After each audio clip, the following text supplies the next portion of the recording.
여기에 보면은 이런 이야기 하죠. 26절에 오직 위에 있는 예루살렘은 자유자니 곧 우리 어머니라. 이거 있어요. 그렇죠? 이게 어머니, 하나님의 교회 아시죠? 하나님의 교회가 하나님을 어머니라고 부르잖아요. 여기 이 말씀 한 구절을 가지고 말하는 거예요. 예, 우리 어머니라. 근데 여기서의 어머니는 앞에 있는 말씀을 해석하면 위에 있는 예루살렘은 자유자니, 자유자는 누구로 말? 사라를 이야기하는 사라. 믿음의 아버지가 아브라함이고 믿음의 어머니가 사라잖아요. 그래서 그 어머니라는 것은 하나님을 지칭하는 게 아니라 사라를 지칭하는 거예요. 그런데 하나님의 교회 사람들이 그 말씀을 자기식대로 해석을 해서 그래서 어머니다 이렇게 이야기하는데, 하나님은 냉정하게 우리가 지금 하나님 아버지라고 부릅니다. 아버지라고 부르는데 원문을 잘 살펴보면 어디에는 남성형으로도 쓰이지만 어디에는 중성형으로도 쓰여요. 그래서 하나님 아버지, 그러면 예수님이 하나님의 아들이잖아요. 그러면 어머니에게서 어머니가 있어야 되잖아요. 예수님을 낳으려면. 근데 어떻게 낳았죠? 성령으로 잉태하였다. 그러니까 하나님을 아버지라고 부르는 것은 관계를 이야기하는 거지 혈통을 이야기하는 게 아니거든요. 네. 하나님 아버지와 성자 예수님의 사이는 관계를 말하는 거지 혈통을 말하는 게 아니에요. 그러니까 아버지, 어머니 이걸 따질 게 아닌데 하나님의 교회는 그렇게 가르친다. 그것은 비성경적이다 이렇게 말하는 겁니다. 근데 사람들이 왜 그렇게 모일까요? 거기는 잘하는 게 있어요. 사랑을 잘해요. 그리고 섬김을 잘해요. 사람들은 예수를 확실히 알기 전에는 그 사람들의 됨됨이를 보고 판단하잖아요. 그러니까 착한 사람들 같아, 좋은 사람들 같아, 그러면서 그 종교에 들어가게 되는 거죠. 근데 비성경적이다. 이건 분명하게 우리가 알아야 됩니다. 우리가 갈라디아서를 계속 보고 있고 16번째 시간이고 오늘은 약속의 자녀라는 제목입니다. 오래전 청소년 사역을 할 때 부산에서 이제 청소년 사역을 했거든요. 사역할 때 아이들하고 상담을 하다 보면 그때나 지금이나 별다를 바가 없어요. 아이들에게 지금 제일 중요한 것은 뭐냐? 정체성이래요. 아이덴티티, 정체성. 우리 아이들이 내가 누구냐? 이게 제일 중요해요. 어렸을 때 내가 누구냐를 확실히 아는 친구들은 인생을 다르게 살아요. 그래서 내가 누구냐? 내가 어떤 존재냐? 그런데 우리 부모님들이 뭐라고 했어요? 다리 밑에서 주워왔다 그랬잖아요. 말 안 들으면. 이 애들이 정체성이 흔들리는 거예요. 나한테 부모님이 따로 계시네? 이러면 이제 이 집구석은 문제가 생기는 거예요. 그래서 그런 말을 왜 했는지 몰라요. 아이들한테. 욕도 옛날 우리 어른들이 엄청 심했어요. 내가 찾아봤다니까. 막 그래. 우리 강원도, 다른 도에서는 안 그러죠. 우리 강원도에서는 말 안 들으면 여자아이한테 뭐라 그러냐면 육실하려고 그랬어요. 육실하려고. 아니, 부모가 자녀한테 왜 그랬는지 몰라요. 여섯 토목 낸다는 거예요. 이게 말이 돼요. 예. 그러니까 우리가 그런 욕을 듣고 자라왔어요. 그러니까 자기 정체성들이 우리가 없는 거예요. 그러다 보니까 어때요? 흔들리는 거죠. 내 부모님이 정확하고 내가 왜 인생을 어떻게 살아야 되는지, 내가 공부를 왜 해야 되는지, 내가 왜 돈을 벌어야 되는지, 내가 왜 건강해야 되는지, 이게 분명하면 거기에 대해서 내가 초점을 가지고 잃어버리지 않거든요. 청소년 때에는 가뜩이나 이게 안 돼 있는 상태. 그래서 어떻게 해요? 부모님 왜 나를 낳았습니까? 이렇게 되는 거예요. 정체성이 없으니까요. 요즘 아이들이 힘들죠. 경제적 문제도 그렇고요. 우리 아이도 아이를 지들은 되게 빨리 갖고 싶었지만 늦었다 하지만 아이를 좀 늦게 가졌죠. 저희는 아무 걱정이 없었는데 지들이 이제 걱정이 되니까 아마 그랬던 것 같아요.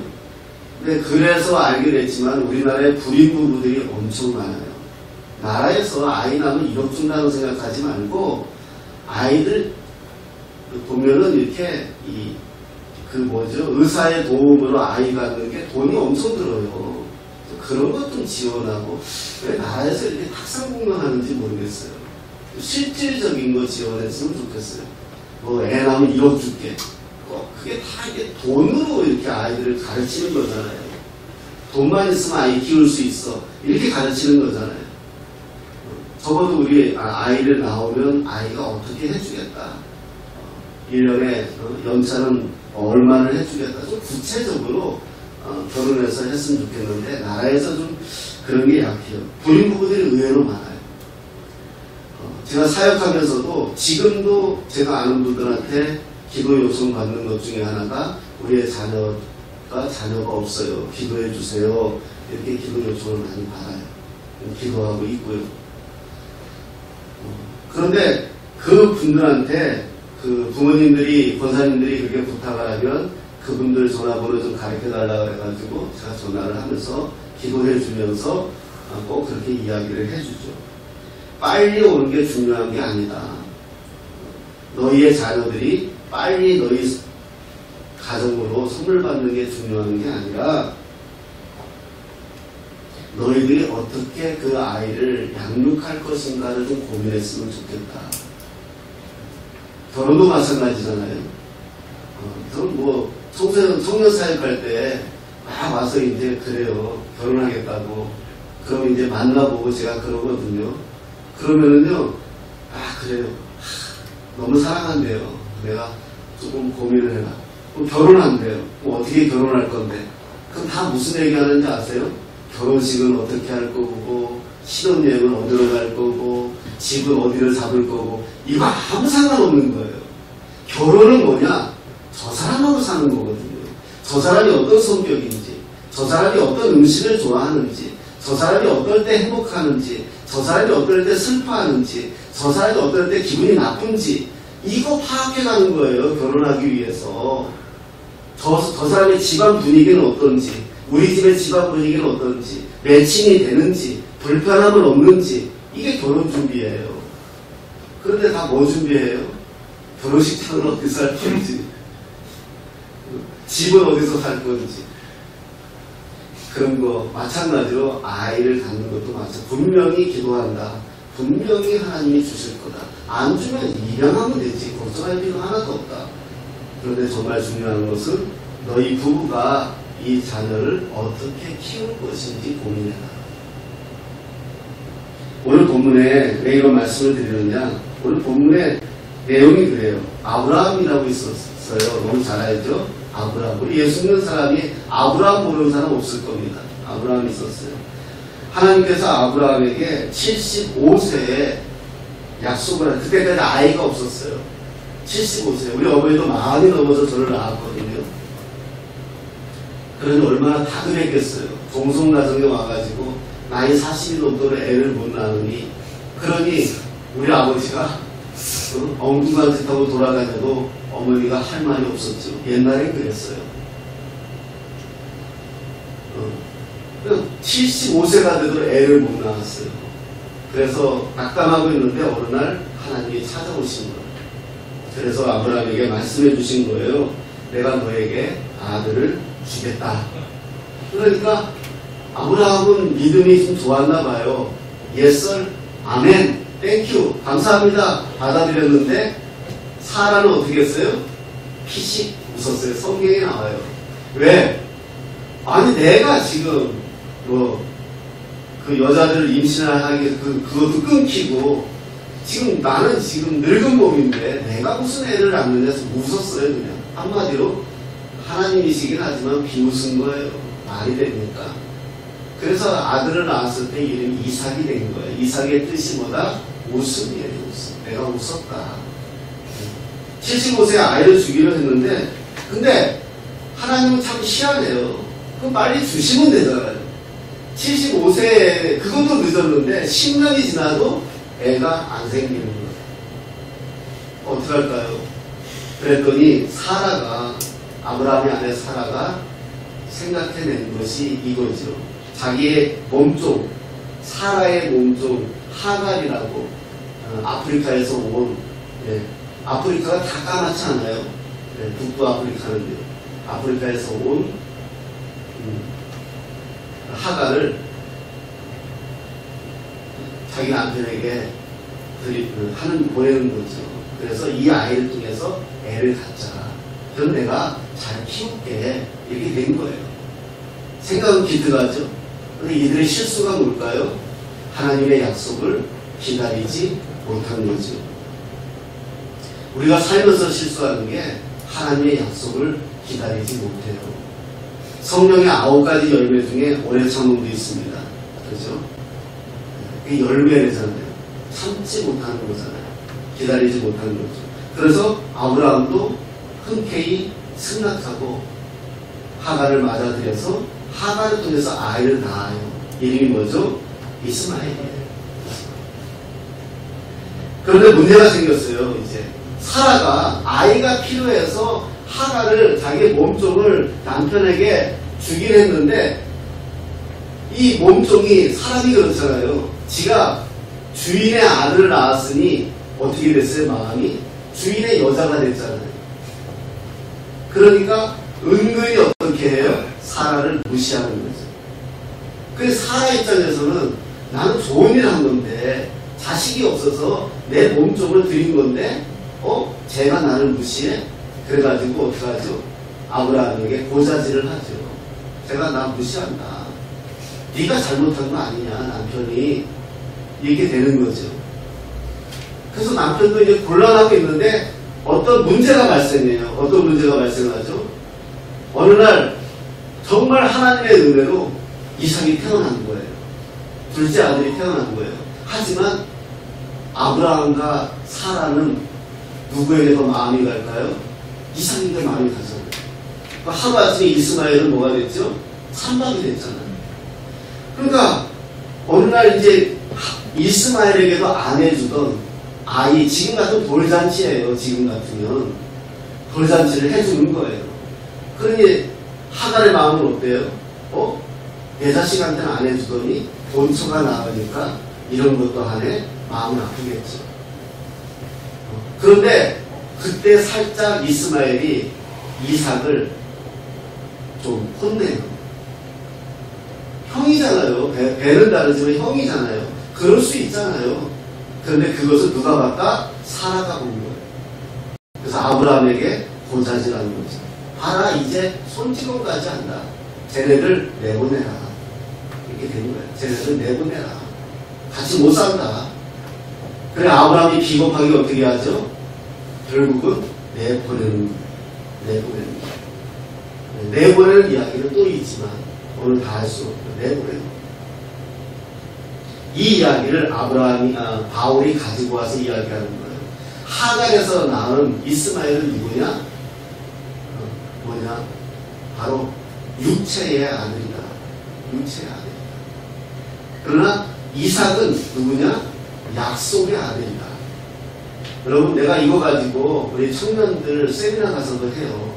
청년들 결혼하기 전에 결혼학교 이런 데 가서도 이야기해요. 부부가 육체에 의해서 자식을 낳으면 100% 실수하는 거예요. 어쩌다 마주친 그대가 되면 안 된다니까요. 육체로 맺어져서 결혼을 했다 할지라도 육체로 맺어져서 아이를 낳으면 100% 실수하는 거예요. 실패하는 거예요. 어떻게 해야 된다? 약속이 있어야 돼요. 약속이.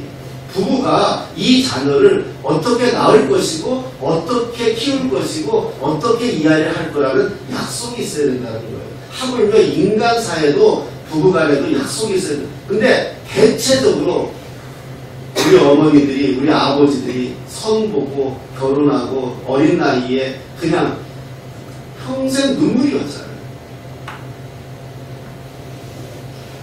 그래서 그걸 많이 가르쳤어요.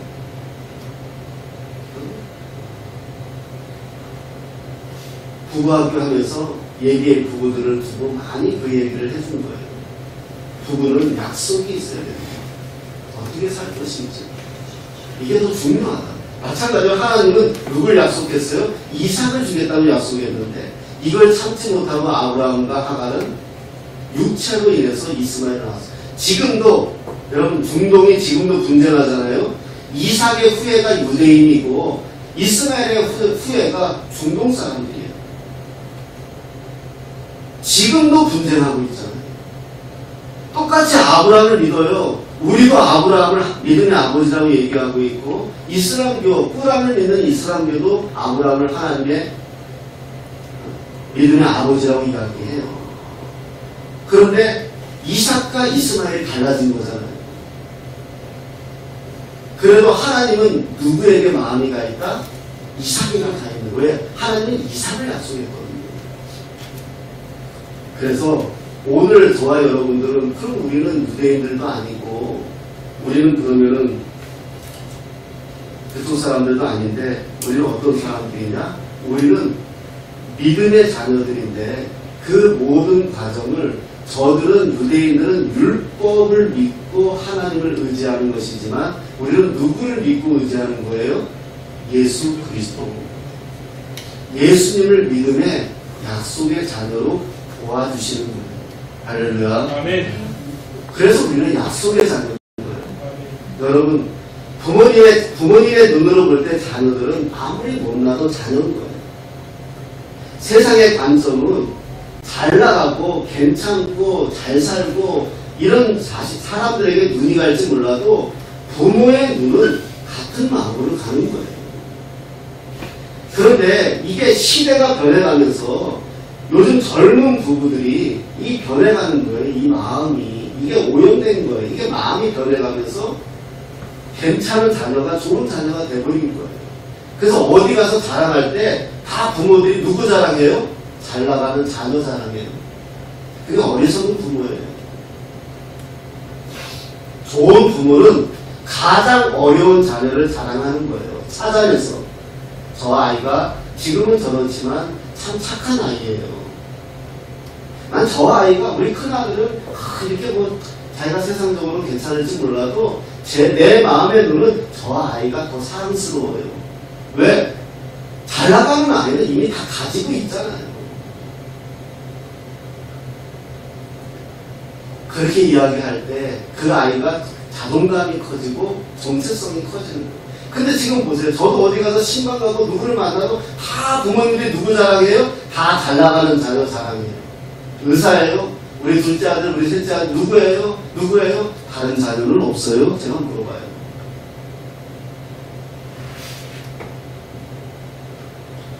우리 마음은 그렇지 않잖아요. 하나님의 마음도 마찬가지입니다. 하나님의 마음은 누가 괜찮은 사람든 누가 못난 사람든 상관이 없어요. 하나님의 마음은 다 누구에 의해서? 예수에 의해서, 예수 그리스도의 십자가의 보혈에 의해서, 십자가의 죽음에 의해서 다 건져낸 자녀거든요. 아멘. 주님이 우리를 볼 때 나를 보는 게 아니라 누구를 보신다? 예수님을 보는 거예요. 아멘. 예수님의 값이란 말이에요. 제가 그가 말씀드리면 여러분 그거 아시죠? 그 오랜만에 갑자기 그 단어가 기억이 안 나요. 고려 시대에 고려와 이성계가 쿠데타를 일으켜서 조선을 세우잖아요. 조선을 세우는데 그때 갑자기 기억이 안 나는데 유명한 황이라는 분이 하고 이 고려의 충신들이 내 기억나 말씀드릴게요. 다 어느 시골로 들어가요. 왜? 안 보겠다. 이성계가 왕이 돼가지고 나라를 그냥 뒤바꾼 게 마음에 안 드니까 그냥 우리는 안 보겠다. 그리고 이제 어느 마을로 다 들어가요. 지식인들이 다 들어가요. 예. 그러니까 이성계가 보니까 내가 나라 왕이 됐고 나라가 바뀌었는데 저 고려의 충신이라는 것들이 말도 안 듣고 선포하죠. 언제까지 8며칠까지 안 나오면 너희들 다 죽이겠다. 그래서 그 안에 있는 사람들이 선포를 들었죠. 그 소리를. 그 회의를 하죠. 어떻게 할까? 그래서 결론 내린 게 뭐냐? 황희만 내보내자. 왜냐? 이게 역사에 남겨야 되니까. 황희를 내보내고 우리는 다 죽자. 어떻게 두 임금을 섬길 수 있겠느냐? 못나도 임금이고 잘나도 임금이다. 우리가 고려의 녹을 먹었으니 고려의 사람으로 남자. 그래서 다 죽어요. 그리고 황희만 나와요. 그럼 황희는 어떤 사람이에요? 어떻게 되는 거예요? 인생이 목숨에 빚지는 사람이에요. 다른 사람들의 목숨을 대신해서 살아야 되는 거예요. 그래서 더 열심히 살았고 이성계 밑에서 정승까지 했지만 자기 마음속엔 고려의 충신이었고, 그래서 우리가 지금도 아는 황희정승에 대해서 역사의 길이 남죠. 그런 인생을 살았어요. 왜? 인생에 빚졌으니까. 누군가의 죽음으로 내가 살았으니까. 자, 그럼 우리는 어때요? 그리스도인은 우리가 예수를 믿는다면 예수님의 십자가의 죽음으로 우리는 지금 예수를 믿고 사는 사람들이잖아요. 우리는 예수의 빚진 사람이에요. 우리는 예수의 값으로 살아야 되는 거예요. 그게 우리의 이 땅에서 살아가야 될 몫이라는 거죠. 사랑하는 여러분, 우리 약속의 자녀를 이야기하는 겁니다. 우리는 어쩌다 마주친 그대들도 아니고 오다 가다 만난 사람들도 아니고 어떻게 하다 되어진 것도 아니고 하나님의 철저한 약속 아래, 성경의 언약 아래 하나님이 여러분들을 부르셨고 이 땅에서 예수 믿게 하셨고 이 땅에서 하나님의 자녀로 살아가게 하시고 하나님 앞에 설 때까지도 그 영원까지도 하나님의 자녀로 확실하게 보증받은 자들이라는 사실을 우리가 안다면 이 세상에서 우리가 조금 부족하고 우리가 조금 우리의 뜻대로 되지 않아도 그것으로 인해서 우리가 일비할 이유가 없다. 오늘 말씀이 그렇게 드리는 것입니다.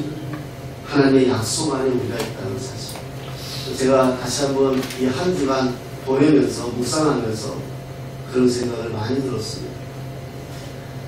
아까도 광고 시간에 제가 말씀드렸지만 제가 부모가 일찍 돌아가셨다 보니까 방학만 되면 우리는 춘천이었고 이번에는 화천이었어요.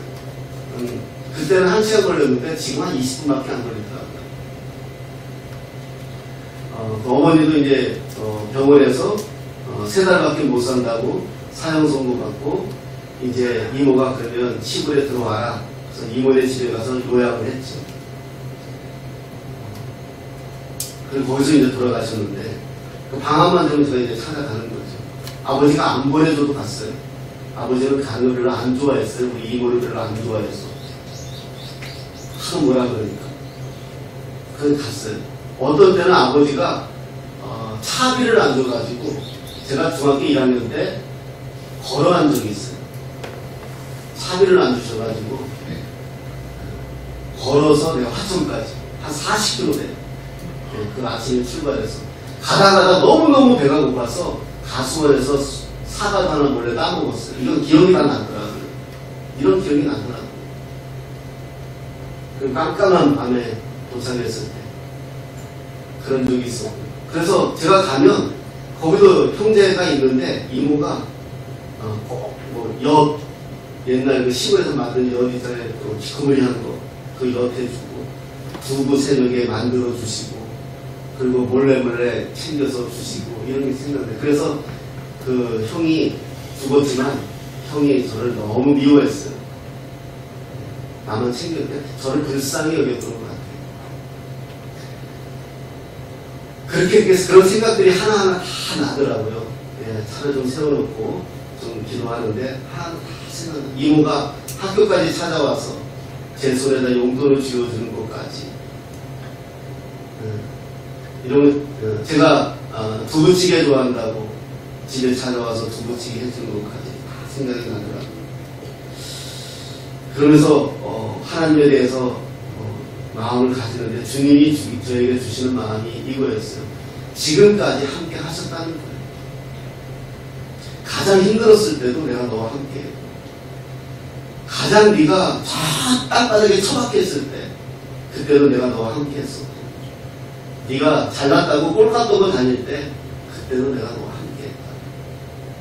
그런 마음을 주시더라고요. 그래서 내가 마음이 편안해졌어요. 주님 앞에 맡기겠습니다. 했습니다. 여러분, 우리는요 약속의 자녀입니다. 하나님의 자녀입니다. 하나님이 반드시 책임져 주실 것이고 지금까지 그러하신 것처럼 저와 여러분의 남아있는 인생 또한 하나님이 오늘 말씀하신 것처럼 성경이 무엇을 말하느냐? 여종과 그 아들을 내쫓으라. 여종의 아들이 자유 있는 여자의 아들과 더불어 유업을 얻지 못하리라. 내 안에 아직도 이 종의 이 세상에 가지고 있는 것들이 있다는 거죠. 유업을 얻지 못하리라. 그러니 형제들아, 우리는 여종의 자녀가 아니에요. 자유 있는 여자의 자녀이다. 맞습니다. 너희는 형제들아, 28절에 너희는 이삭과 같이 약속의 자녀라. 이게 제 눈에는 딱 어떻게 보였냐면 보증서로 보였어요. 보증서. 너는 훈아, 너는 이삭과 같이 약속의 자녀야. 보증서 같이 보였어요. 하나님이 이 성경을 통하여 여러분들에게 보증해 주는 것입니다. 여러분들은 약속의 자녀. 약속의 자는 뭐죠? 책임지시겠다는 겁니다. 내가 책임져 줄게. 약속이거든요. 내가 너와 함께 할게. 약속입니다. 이모가 이제 죽었으면 좋겠다 얘기할 때 절에 갔다 으면 제가 무슨 소리 하느냐 하는데 그냥 그렇게 기도해 줬어요. 하나님 편안하게만 데려가 주십시오. 평생 고생한 사람입니다. 결혼도 2번 했잖아요. 재처했잖아요. 본처의 자식들 다 키워줬는데 재산 갖고 튀었잖아요. 평생 눈물로 살았습니다. 이 땅에서 너무너무 힘들었습니다. 편안하게, 마지막은 편안하게만 데려가 주십시오. 그게 기도가 나오더라고요. 그래서 말씀을 드렸죠. 하나님은 약속을 지키시는 분이야. 그 약속을 믿고 잘 지내고 계세요. 그랬더니 그렇게 하시니까 그랬습니다. 여러분, 하나님의 약속의 자녀입니다. 우리가 어떤 모습이든지 연약하든지 부족하든지 문제가 있든지 이것은 문제가 되지 않습니다. 나에게는 문제일지 몰라도 하나님에게는 문제가 되지 않습니다. 그 하나님을 믿으시고 끝까지 승리하시는 저와 여러분 되시기를 예수님의 이름으로 축복합니다.